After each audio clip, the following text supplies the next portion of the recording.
जी, एक बिहार शरीफ की पुरानी गुरु बहन ये जानना चाहती है कि शिव शिष्यता में ईमानदारी क्या है। बिहार शरीफ की एक गुरु बहन है, जानना चाहती हैं कि शिव शिष्यता में ईमानदारी क्या है।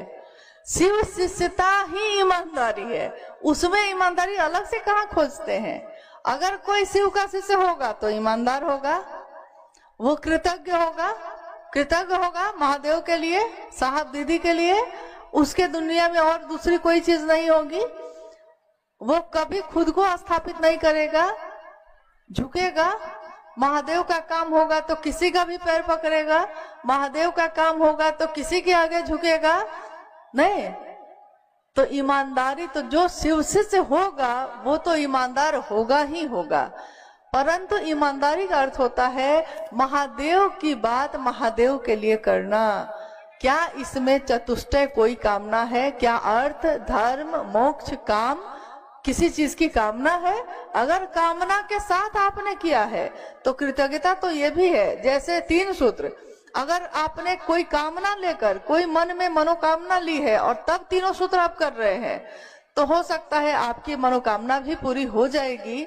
3 सूत्र भी आपने किया है, परंतु ये गुरु के लिए कृतज्ञता नहीं मानी जाएगी। निस्वार्थ रूप से 3 सूत्र करना ही गुरु के लिए कृतज्ञता मानी जाती है। और शिष्य की ईमानदारी भी यही है कि वो अपने गुरु के लिए 3 सूत्र करे।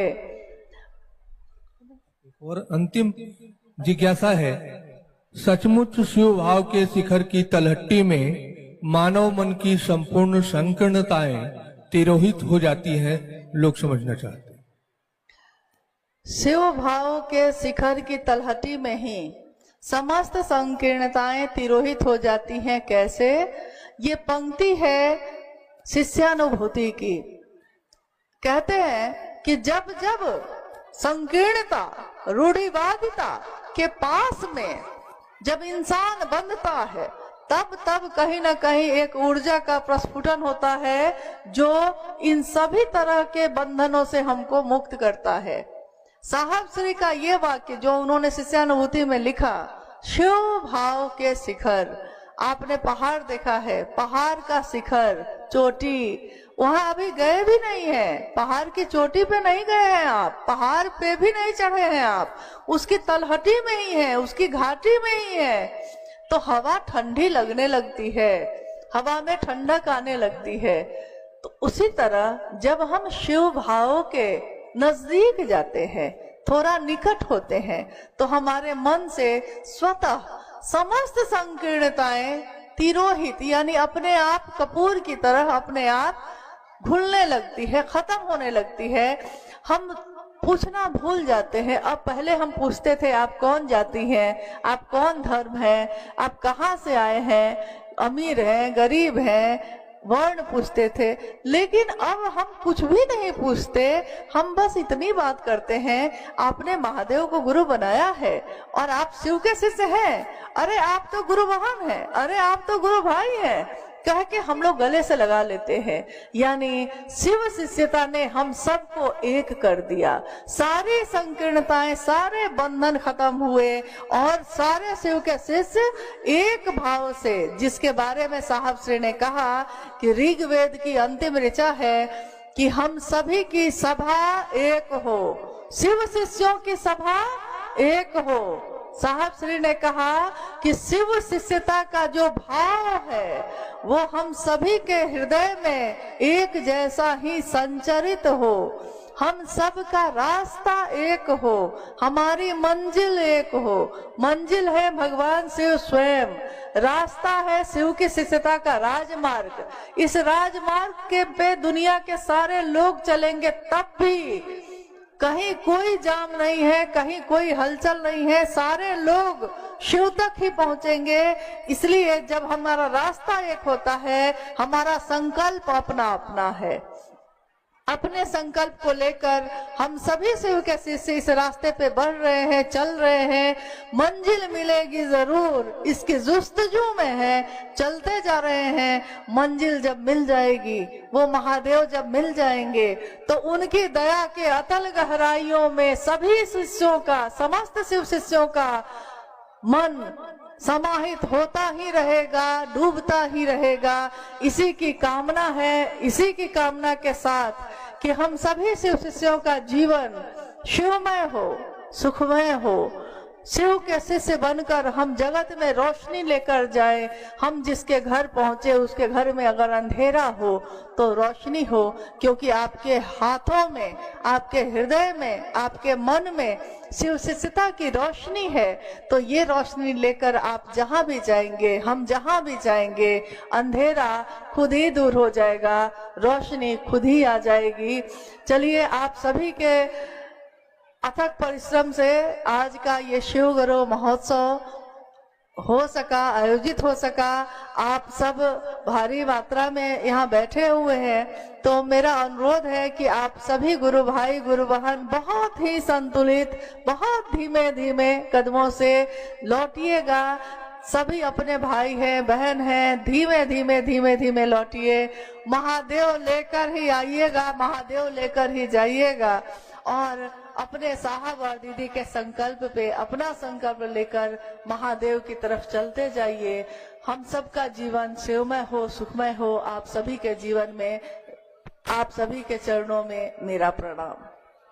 24 घंटे में एक बार भी अगर आपका मन शिव की परिधि में जाता है, 24 घंटे में सुबह से आंख खुलने से लेकर आंख बंद होने तक, शाम में, रात में सोने तक, नींद में भी अगर ये 24 घंटे में बार बार आपका मन कभी ना कभी शिव के पास जाता है, प्रणाम करता है, दया मांगता है, शिव की चर्चा करता है, शिव की चर्चा सुनता है, कुछ नहीं तो घर का काम करते हुए भी शिव के ऊपर आपका ध्यान चला जाता है, तो 24 घंटे में अगर 4 घंटा भी पूरा मिलाकर, यानी 2 मिनट, 5 मिनट, 10 मिनट सब मिला के अगर 4 घंटा भी 24 घंटे में, सोच लीजिए, 4 घंटा भी अगर महादेव पे ध्यान जाता है, तो समझिए कि आप शिव शिष्य हो गए। तभी आपको शिव याद आते हैं, तभी आपको अपनी शिष्यता याद आती है, तभी आपको बर्तन धोते समय भी महादेव याद आते हैं, तभी ग्राहक को सामान बेचते समय भी आपको महादेव याद आते हैं। आप बहाना ढूंढते हैं लोगों से कि महादेव की बात उनसे कर सकिए। और शिष्य कैसे बनेंगे? तो हमारे आचरण, जब शिष्य बन जाएंगे तो परवाह करेंगे। लोग कहते हैं कि भाई हम तो उनको बोले, आप क्यों बिगड़ गए? तो बिगड़े इसलिए क्योंकि वो मेरे भाई थे, मतलब मेरे भाई को किसी ने कुछ कह दिया तो बिगड़ हम गए। अब दूसरे आदमी को पता नहीं था कि मेरा भाई है, तो उसने कहा कि मैंने तो उनको कहा, आप क्यों बिगड़े? तो हम बोले कि मेरा भाई है, मेरे भाई को आपने कहा इसलिए बिगड़े। तो लोग कहते हैं कि शिव चर्चा में हम कुछ भी करें, आप क्यों बिगड़े? बिगड़ते हैं कि नहीं आप? जब शिव चर्चा में आप देखते हैं कि साहब के अनुकूल नहीं हो रहा है, साहब के अनुकूल मतलब क्या? साहब के अनुकूल टोपी पहनना नहीं, साहब के अनुकूल पानी का ग्लास पीना नहीं, साहब के अनुकूल यानी नियत साहब जैसी जिसकी दिखती है तो हम लोग उसकी मदद करते हैं, उसके साथ चलते हैं। लेकिन जिसकी नहीं दिखती है तो उसका विरोध करते हैं। लोग कहते हैं कि भाई आप विरोध क्यों करते हैं? हाँ, वो भी तो महादेव की ही बात कर रहे हैं। तो भाई बात तो महादेव की ही कर रहे हैं, लेकिन नियत साहब वाली नहीं लगा रहे हैं, इसलिए दिक्कत हो रही है, बाकी और कोई दिक्कत नहीं है। तो जब हमारा परवाह होगी महादेव के काम के लिए, तो हम परवाह करेंगे कि मेरे महादेव का नाम कोई बेचता तो नहीं है, मेरे साहब दीदी के नाम पे कोई कुछ बोलता तो नहीं है। बोलेगा साहब को, चोट लगेगी मुझको, चोट लगे तुझको तो दर्द किसको हो? दर्द मुझे हो। चोट अगर उनको लगेगी तो दर्द आपको होती है कि नहीं? दर्द होती है, इसका मतलब है कि शिष्य हैं आप। तभी ना। शिष्य भाव नहीं होगा तो चोट लगेगी क्यों? लग रही है, मतलब कि शिष्य भाव है तो बन तो रहे ही हैं। मेरी शर्त है, मुझको समझा लेना बड़ा कठिन है इस धरती पे, क्योंकि मैं ठगाया हुआ आदमी। एक बार सामान हमारा चुरा लीजिएगा, दोबारा चुराना आपके लिए कठिन हो जाएगा। ठीक से संभाल के रखेंगे। एक भाई साहब के एक साइकिल चोरी हो गई, दूसरा साइकिल और उनका बीवी दोनों बराबर हो गए। जितना साइकिल को बढ़िया से रखते थे, मेरे यहाँ आते थे जैसे बीवी को रखते होंगे। एक बार चोरी हो गई, दूध का जला मट्ठा फूट फूट के पीता।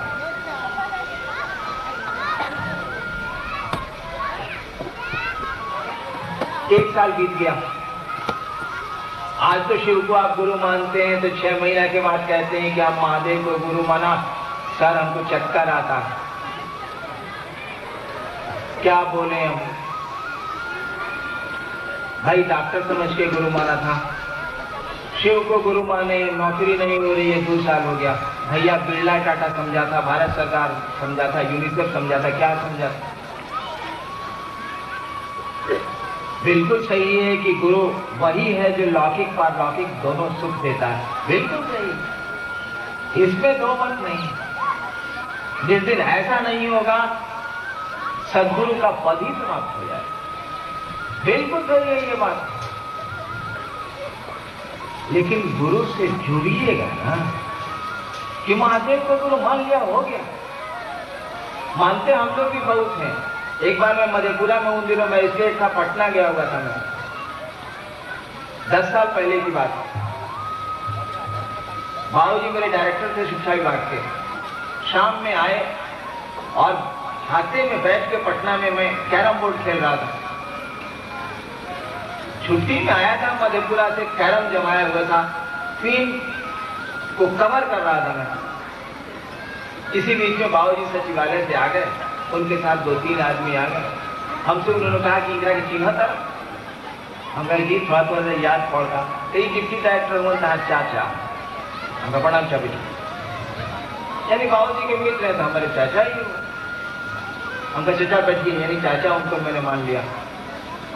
बहुत दिनों से थे उनसे, उनको मैं जानता था। यहाँ तो क्वीन कवर में कर रहा था। ऑफिस से आए तो बाबूजी के अंदर चले गए। चाचा ने कहा कि बउआ जरा पानी पिया हुआ, यहाँ तो सारा क्वीन कवर हो रहा है।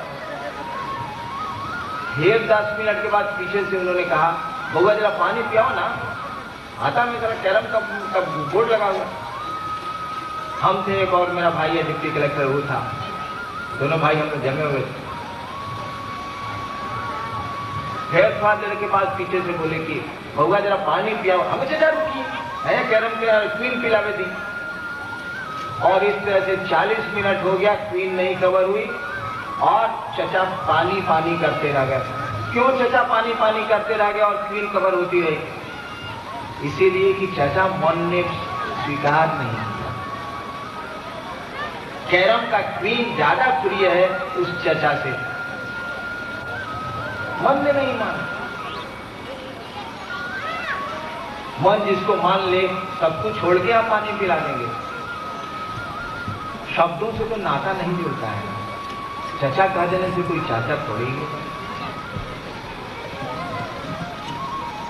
1 साल बीत गया, मैंने शिव को गुरु माना, न कोई मंत्र बताने वाला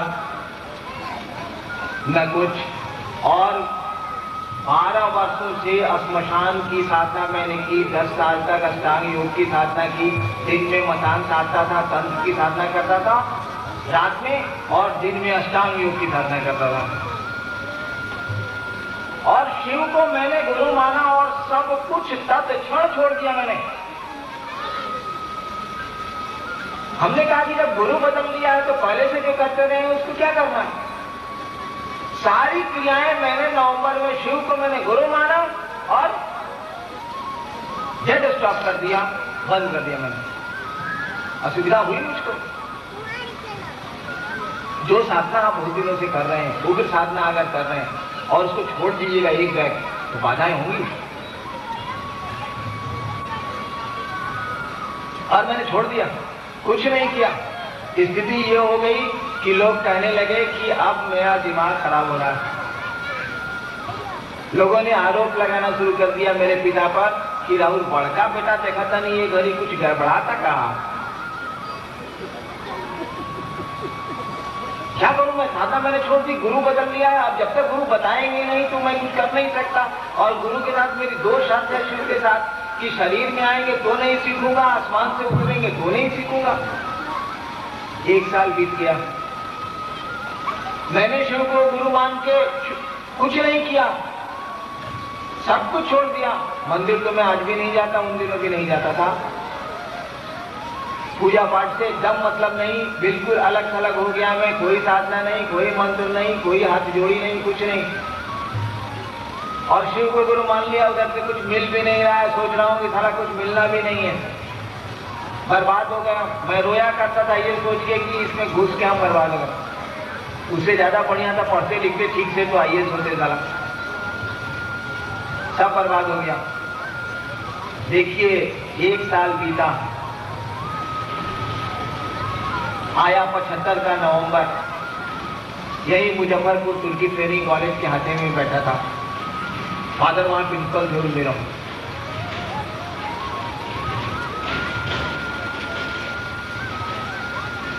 हवा शाम का समय था। मैं इतना विक्षिप्त उन दिनों रहा करता था कि अपने डेरे में नहीं रहता था, बाहर एक कमरे में रहता था, उसकी चाबी मेरे हाथ में थी।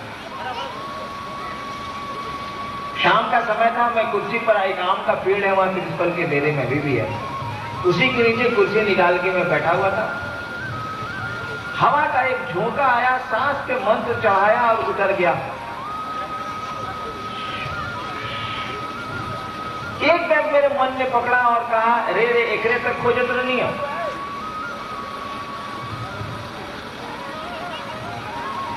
अकबकाहट में हाथ में जो चाबी थी गिर गई घास पे। लेकिन हमने जो कहा रे रे एकरे तक खोजत नहीं है, मां आंगन में थी मेरी, कुछ कर गई होंगी शाम का समय, पिताजी कहीं गए थे बाहर। मां ने आंगन से पूछा, कहा भुलाई रहा? हमने जो कहा रे रे एकरे तक खोजत नहीं है, तो इतना ही वाक्य उन्होंने सुना ना। मंत्र पर हमने कहा, सांस पर जो मंत्र आया, तो उन्होंने कहा का भुलाई रहा? मैंने कुछ सोच के तो कहा नहीं था, इसलिए उत्तर मैंने नहीं दिया। तो लेकिन ऑटोमेशन में हाथवा नीचे चला गया, घास पर से मैंने चाबी का गुच्छा उठा लिया। फिर मां ने रिपीट किया आंगन से, मैं तो बाहर हाथे में पेड़ के नीचे था, का भुलाई रहा हो? तब तक चाबी उठा ली थी मैंने। दोबारा जब उन्होंने सवाल की बात कही, मैंने कहा चाबी गिर गई, मंत्री चाबी गिरी थी, मिल गई।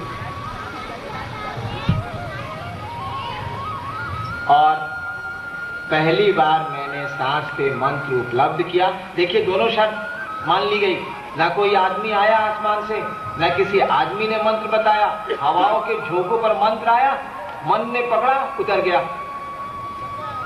आपको एक रहस्य मैं बताऊं, जब बहुत बढ़िया आपका कोई गुरु होगा ना, हर समय आपके साथ वो कुछ नहीं करेगा, खाली वाच करते हैं गुरु आपको। जो शिव के शिष्य हैं या बढ़िया गुरु का जो चेला है उस बात को जानता, अब बढ़िया गुरु है ही नहीं।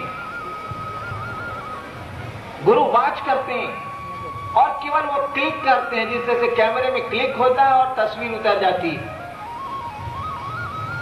पहली बार क्लिक मेरे जीवन में देखिए, पहली बार क्लिक हुआ जब मन इस स्थिति में आया कि गुरु भगवान होते हैं। भगवान गुरु क्यों नहीं हो सकता है? मैंने भगवान को गुरु माना। देखिए उस ईश्वरीय सत्ता ने क्लिक किया, भगवान के लिए मैंने शिव को चुन लिया। ये इज द क्लिक। भगवान के लिए मैं राम को चुन सकता था, कृष्ण को चुन सकता था, बहुत सारे भगवान हैं यहाँ। पटना यूनिवर्सिटी में लॉ में पढ़ने वाला विद्यार्थी क्या समझता है अध्यात्म को? मैं किसी भगवान को गुरु मान सकता था, नहीं। ये इज द क्लिक। मैंने भगवान को गुरु माना इसीलिए कि गुरु भगवान होता है। बढ़िया गुरु हमको नहीं मिल रहे थे, मैं परेशान था, और भगवान के रूप में शिव गुरु हो गए। ये इज द क्लिक, यही क्लिक है। दूसरे देवता अगर गुरु मेरे हो जाते, फिर बहुत दिनों तक मैं भटकता रहता, पता नहीं कब फिर सही गुरु का शिष्य में होता, क्योंकि दूसरे देवता के गुरु का काम ही नहीं करते। भगवान भले हैं, वो गुरु नहीं है। वो आप विद्वान हो सकते हैं, शिक्षक नहीं है आप। यहाँ बहुत सारे लोग हैं जो जिनको भाषा पे पकड़ है, जिनको विज्ञान पे पकड़ है, जो बहुत बढ़िया विद्वान है उस भाषा के, लेकिन शिक्षक नहीं है, दूसरों को ज्ञान नहीं उतारते। कोई आईपीएस है, कोई पढ़ता है, कोई पढ़ाता है, कोई डीएसपी है, कोई कुछ है, कोई कुछ है। मुझको भी ज्ञान है भाषा का, मैं तो बिहार प्रशासनिक सेवा में काम करता हूँ, उसका सदस्य हूँ। कहाँ पढ़ाता हूँ मैं? विद्वान आप हो सकते हैं, शिक्षक नहीं हो सकते, और देवता भगवान हो सकते हैं, गुरु का काम ही नहीं करते। खैर इस बात पे तो कल रामनाथ भैया भी बोले, यही क्लिक हो गया। एक बार मन से दिया, बस इतना ही पर क्लिक हो गया। वह गुरु सत्ता समझ रही है कि इससे 2 कंडीशन लगाए हैं, तो कंडीशन आपका न आपके मन का, हमारे मन का कितना स्ट्रेंथ है।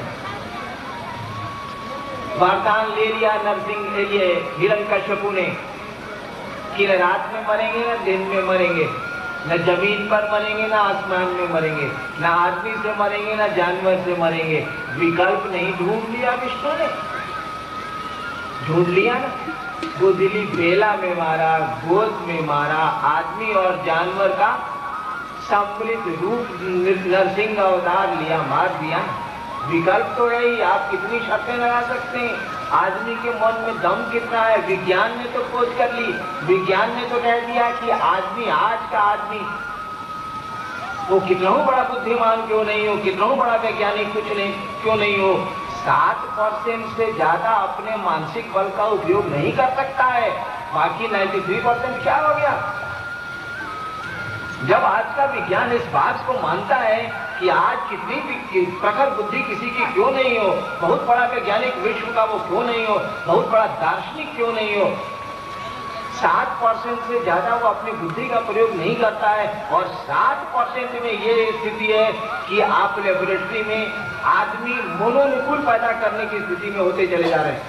7% में ये हाल है।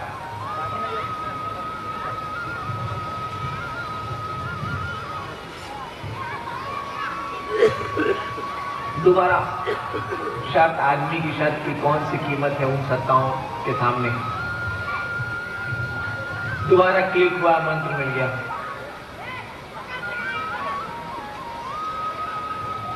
लंबी कहानी है, सुन के क्या करेंगे आप।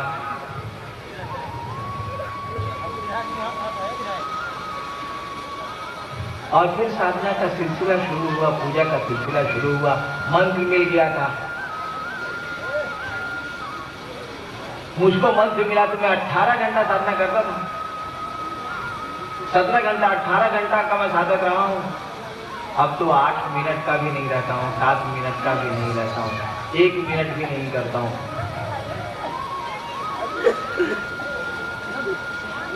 क्योंकि मन ने समझ लिया कि साधना में कहीं कुछ नहीं है। गुरु ने समझाया कि जो कुछ भी है गुरु है और कहीं कुछ नहीं है।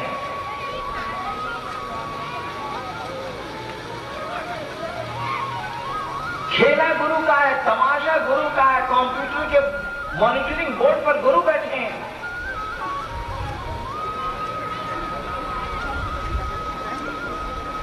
जो आपका गुरु है, सारा तमाशा उसी का है। गुरु से जुड़ने का प्रयास करिए आप। मन को समझाइए कि मैं महादेव का चेला हूं, ना समझे तो उस गुरु को कहिए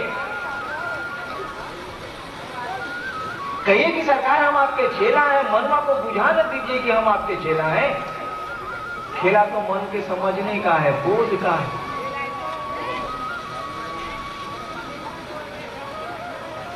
शिव को गुरु मानना, शिव का शिष्य होना, दोनों 2 स्थितियां हैं। शिव गुरु की चर्चा कर लेना और शिव का शिष्य होना 2 स्थितियां हैं। मान लीजिए यूनिवर्सिटी में यह विषय पढ़ाया जाए, शिव गुरु की अवधारणा पर विश्वविद्यालय में अगर यह विषय रख दिया जाए तो भारतवर्ष में शिव गुरु की अवधारणा पर जो सबसे बड़ा विद्वान होगा, जिस विश्वविद्यालय का प्रोफेसर, वह जो बोलेगा शिव गुरु पर, दूसरा कोई क्या बोलेगा। वह जो टॉक देगा तो कमाल का टॉक देगा। इसीलिए उसको पकड़ है शिव गुरु के कॉन्सेप्ट पर। लेकिन वह शिव शिष्य नहीं हो सकता है भैया। शिव का शिष्य होना दूसरी स्थिति है, शिव गुरु पर चर्चा कर लेना दूसरी स्थिति है। शिव गुरु की चर्चा इसलिए करनी है कि मन महादेव का चेला हो जाए, मन उस गुरु सत्ता से जुड़ने लगेगा, गुरु ज्ञान देंगे। गुरु ज्ञान देने का उत्तरदायित्व लेते हैं, उसकी जवाबदेही लेते हैं, वो आपके पूरे जीवन की जवाबदेही लेते हैं। ठहर के देखिए ना, हरि से लागी रहो रे भाई, तेरा बनत बनी जाए। तो हरि से लगने में तो आपको प्रयास करने हैं, गुरु से लगने में गुरु को प्रयास करने हैं। भक्त और शिष्य में यही ना अंतर है। आप स्कूल में दाखिला ले लीजिए, कॉलेज में नामांकन करा लीजिए, पूरी की पूरी जवाबदेही उस विद्यालय के प्राचार्य और शिक्षक की होगी। आप नामांकन करा लीजिए। आध्यात्म में नामांकन तो हम लोग कर लेते हैं, घोषणा कर दीजिए फलाना ने शिव को अपना गुरु माना, अंतरिक्ष को सूचना दे दी जाती है, आसमान को खबर कर दी जाती है। ये तो नाम का अंकन हो गया अंतरिक्ष में। रिश्ते तो भाव के अंकन से होते हैं ना। कह देने से कि चचा है तो चचा पानी मांग रहे हैं या क्रीम कवर हो रही। ये तो नामांकन हुआ था, भावांकन होता तो क्रीम ठहर जाती, पानी पिला के तो फिर कवर होता, वो तो बादल में हो सकता। तो जब आप घोषणा कराते हैं, जब इस संकल्प पे खड़े होते हैं कि मैं शिव को गुरु मानूंगा, तो कुछ चलिएगा ना कि रूटीन में मान लेना है। चला मान ले कोई गति पार हो जाए, भाई नहीं चलेगा। शिव को गुरु माना है तो यह चल के देखेंगे। तेरी महफिल में किस्मत आजमा के हम भी देखेंगे, घड़ी भर को तेरे नजदीक आके हम भी देखेंगे। देखना है क्या हो। इस नामांकन को भावांकन में तब्दील करने के लिए दया मांगिए। बिस्तर पर पड़े पड़े कहिए चुपचाप, बहुत शोर मचाने की जरूरत नहीं है, पब्लिक को सुनाने की बहुत आवश्यकता नहीं है। खेला तो मन का है, आपके भीतर का खेला है। कहिए कि सरकार आप मेरे गुरु हैं, मुझ पर दया करिए, मैं आपका चेला बनूं, ऐसी दया करें आप। दया करते हैं वो, करेंगे दया। आपके शिव गुरुओं या बोध की स्थिति में जाए, शब्दों के दायरे से ऊपर उठे हम आप शिव शिष्यता में। चेला का रिश्ता कायम करें उस गुरु सत्ता से।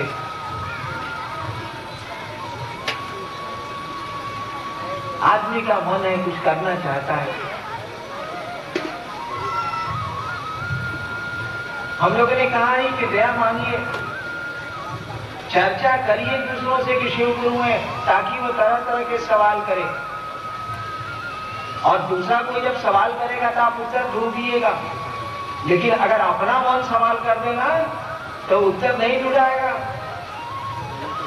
बड़ी भयानक स्थिति पैदा होती है। आपको शक हो गया अपने घर पे घर में किसी को ना, उसको मिटा लेना बड़ा कठिन है। अगर आपको अपने मन में गुरु के प्रति शंका पैदा हो गई तो ये शंका जल्दी हटेगी ही नहीं। दूसरे अगर शंका करते हैं तो पट से हटाने का प्रयास करिएगा, ऐसी आदमी का स्वभाव है। अभी हम कहते मेरा माथा दुखाता है ना, 1000 आदमी दवाई बता देगा। कोई कहेगा माइक्रोफान खा लीजिए, कोई कहेगा नोवेजिन खा लीजिए, कोई कहेगा मिथांजन मत लीजिए। अपने पर जब माथा दर्द होगा तब तो बकार बनोगा। दूसरे सवाल करते शिव गुरु पर तो उत्तर तुरंत ढूंढता है आदमी, काबिल पूछता है अपने को। लेकिन अपना मन ही अगर शिव गुरु के बारे में सवाल कर दिया ना तो शिव शिष्यता खतरे में पड़ जाएगी। इसीलिए दूसरों से चर्चा करिए शिव गुरु की, ताकि वो सवाल करें आप उत्तर ढूंढ लीजिए। तब आपका मन उस बिंदु पर सवाल नहीं करेगा। माफ करेंगे 3 बज गया, भोजन का समय है, भजन चलेगा, क्रम से भोजन हो, शाम में फिर हम लोग बातें करेंगे। तब तक के लिए आप सबों को मेरा प्रणाम।